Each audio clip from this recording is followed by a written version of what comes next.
In this video, I'm going through the steps of how to choose a menu for a dinner party. Hi everyone, I'm Awosa, food lover and ambitious home cook. And in the last couple of years, I've really tried to hone my skills with the home cooking thing. And so this year, I took all of the knowledge that I've built and I threw some dinner parties for my friends. Now that I'm fresh off throwing my second dinner party, you guys might be wondering, where do you get off giving advice having thrown 2 dinner parties? But I actually think that makes me the perfect person to guide you guys because I was just in your shoes. I know that when I first had the idea for a dinner party, I was really excited. And then I was really confused and I was really overwhelmed and I just didn't know where to start. And I'm hoping that this video can serve as a guide for the rest of you guys so that you guys don't feel the way that I did when I was trying to plan mine. When it comes down to the food for a dinner party, you can make this as easy as you want. You can cater everything or order in, but if you're watching this video, I'm assuming that you're trying to do some or all of the cooking by yourself. And to do that, the first thing that you need to know is who's coming to dinner. Before we get into the food, it's a good idea to get grounded. You can't really plan a menu if you're not sure how many people. For the amount of people, I let 2 questions guide me. You kind of have to think about them at the same time because they kind of inform each other. But once you figure out one, the other piece of the puzzle will kind of like wiggle itself into place. The 2 questions are, what is the goal of this dinner versus how many people am I trying to have at this dinner? So let's take the first question. What is the vibe of this dinner? Is it fancier? Is it plated? Is it buffet style or family style? For my first dinner, I knew that I wanted to show off for my friends. I had been doing my cooking thing online for a while. And yes, I brought different dishes to potlucks or to different gatherings that we had, but I had never really done a full-blown dinner for them. I knew that yes, I could throw like 2 pots of rice on the stove, I could put some chicken in the oven, and it would be delicious, but it was just not what I had in mind. I had visions of multiple courses, all plated and served by me. Thinking realistically, I knew that maxed me out at about 8 people. I was really cognizant about the fact that this was just my first time trying to do one, and I really wanted to do something that was going to showcase all I had been learning, but I wanted to do it in a way that was going to have me like not really overwhelmed or too stressed, and 8 people was my max. On the other hand, you might be leaning towards more of like how many people can you have around. You might have like 10, 15, 20 friends that you just really want over at your place. Now, if you are the type of person that can pull off multiple courses for 30 people, all done in the comfort of your home or your apartment, more power to you. In fact, I may need to actually be learning from you. But if you're watching this video, you might not be that type of person. And in this case, I would encourage you to think more buffet style, family style, big plated servings, large starches, braised meats, things that you can do in like large pots or heavy quantities. I personally wouldn't really lean towards multiple courses for something like that. I can easily see that being very overwhelming and very stressful. And so these are the questions that are going to help you guide the foundation of your dinner, which are the people that you're going to have around you. Now it's time for food. Chefs and professionals will tell you to go to the market and let the produce there guide you. I'm not gonna lie, I don't know how many home cooks who are doing most or if not all of their shopping at farmers markets.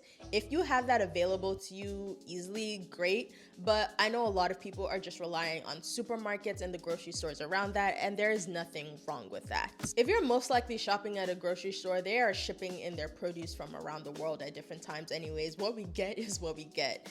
But I will say it's not a bad idea to think about what's in season when you're planning your menu. You don't want to make tomatoes the star of your dish in the dead of winter when they're a summer vegetable. It's just not really the best course of action.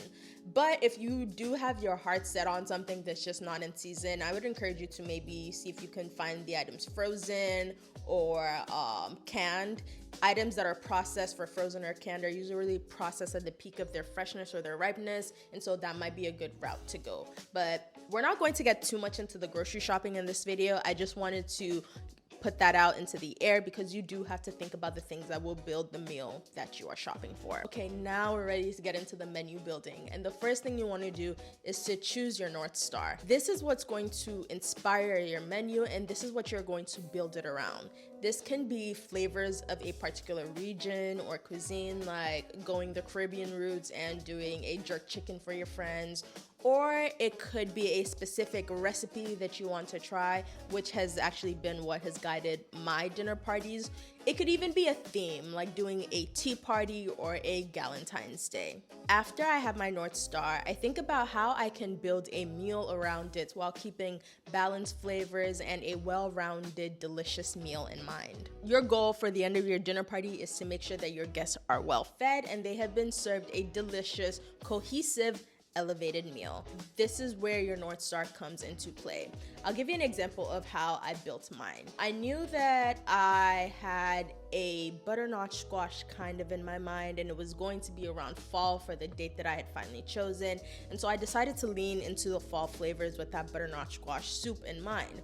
And that soup could serve its place as a starter. And so I started thinking about how I could build the rest of the courses around it. For the main course, I decided to go with an herb roasted chicken using like winter herbs and serve that with a side of root vegetables, again leaning into the fall of it all and what was in season, what you normally think of when you think of fall.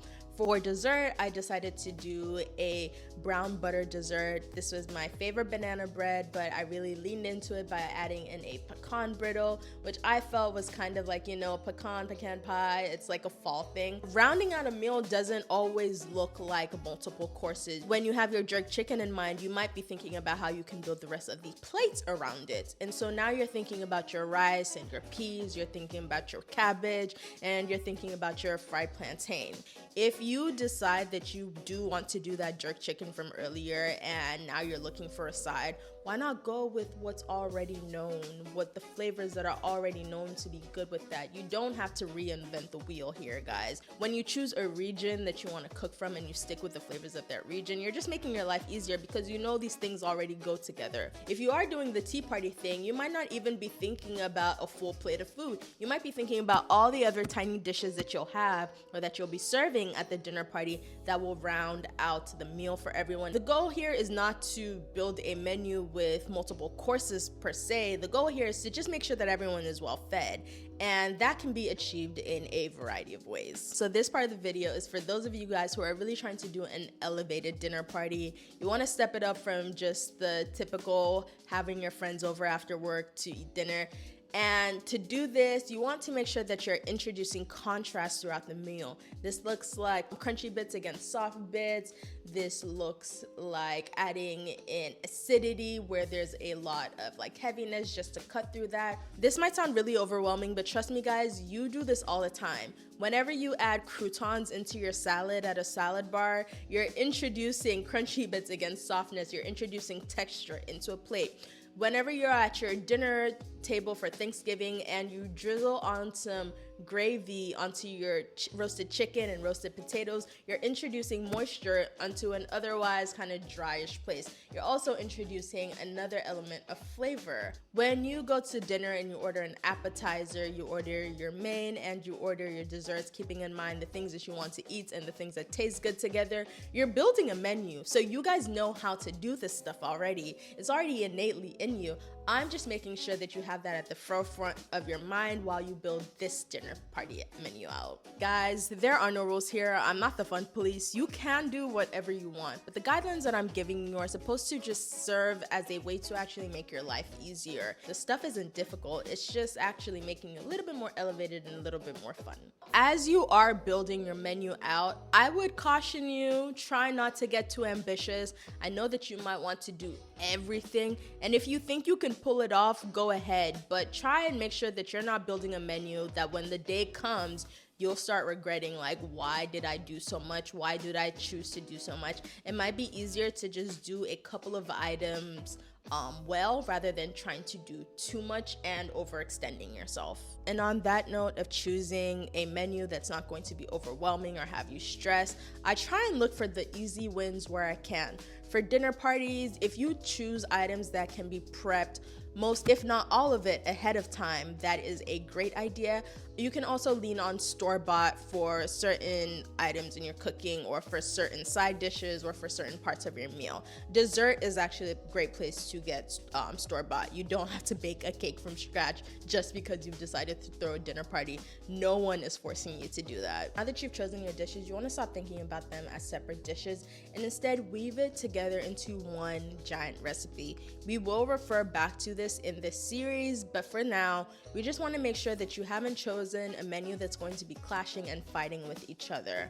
You want to avoid trying to cook things at the same time, but they have to be cooked at different temperatures in the oven, or trying to cook multiple dishes but you don't have the stovetop real estate to do that. You just want to be cognizant of the things that you've put in mind. If you found that you have things that are clashing with each other, if you don't want to take it off, explore maybe preparing something ahead of time and heating it up when you have time, or doing something a day before, or maybe changing a dish into something that can be served at different temperatures or room temperatures. And that's another thing, guys, actually. Try not to be too fussy about the temperature that these things will be served at. If you need to serve something at the peak of its hotness, that might be a little bit more difficult, or you want to plan the rest of the menu around that specifically. But it's probably okay to just be okay with like serving room temperature food and then allowing your friends to use your microwave if they need to. So the guidelines in this video, again, is not to be the fun police and to tell you what you need to do, but guidelines are really just supposed to help you out. The most important thing here is to try not to stress too much. I remember when I first had the idea for my dinner party, I kept it off for so long because I felt that I had to reach this specific thing, or I had to be this specific person before I threw a dinner party. But honestly, it's really not that deep. Your friends really just want to come over. They're trying to eat with you. They're trying to hang out with you. They just want to be well fed. All the little bits and pieces that you're nitpicking on or like digging into, I promise you they probably won't notice.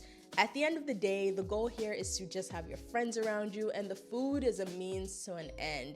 It's not that deep, guys. It's not that serious, guys. It's just food, and the food is a way to bring the people that you love around you.